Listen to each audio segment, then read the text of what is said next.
அழகே அழகுல தங்கராஜோட அம்மா, என்னடா இவ பொம்பளையா இவெல்லாம் இந்த பேச்சு பேசுறா, பஜாரி மாதிரி இருக்கா.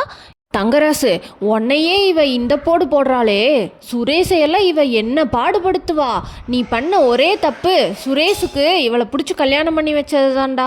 அதுக்கு அவங்க கல்யாணம் பண்ணாமல் கல்யாண மண்டபத்தில் அவமானப்பட்டிருந்தா கூட ஒரு நாளில் போயிருக்கும் போலையே, இவளை கல்யாணம் பண்ணி தினம் தினம் அழுக வேண்டியதாக இருக்கும் போலையே.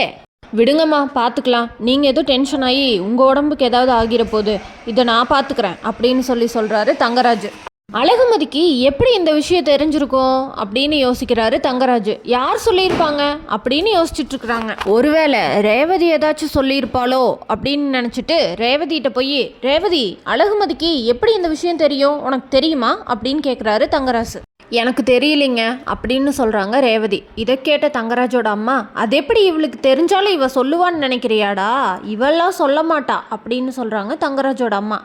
இதை கேட்ட ரேவதி, அத்தை, இது இவருக்கு தேவையில்லாத வேலை. உங்களுக்கு எதுக்குங்க இந்த தேவையில்லாத வேலை?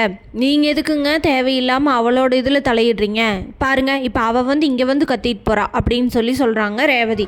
இதை கேட்ட தங்கராஜ், என்ன ரேவதி, வாய் ரொம்ப நீளுது அப்படின்னு கேட்குறாரு தங்கராஜ். ஏய், நானும் பார்த்துட்டே தாண்டா இருக்கேன். இந்த அழகுமதி வந்ததுலேருந்து இவளுக்கு கொஞ்சம் வாய் அதிகமாக தான் பேசுகிறா. அழகுமதி மாதிரி நீ பேசுகிறத எல்லாத்தையும் எங்கள் வீட்டில் கேட்டுட்ருப்போன்னு நினைக்காத ரேவதி. உன் வேலை என்னமோ வாழையெல்லாம் சுருட்டிக்கிட்டு இங்கே இருக்கிற வேலையை செஞ்சுட்டு ஒழுக்கமாக இருக்கிற வழியப்பாரு அப்படின்னு சொல்கிறாங்க.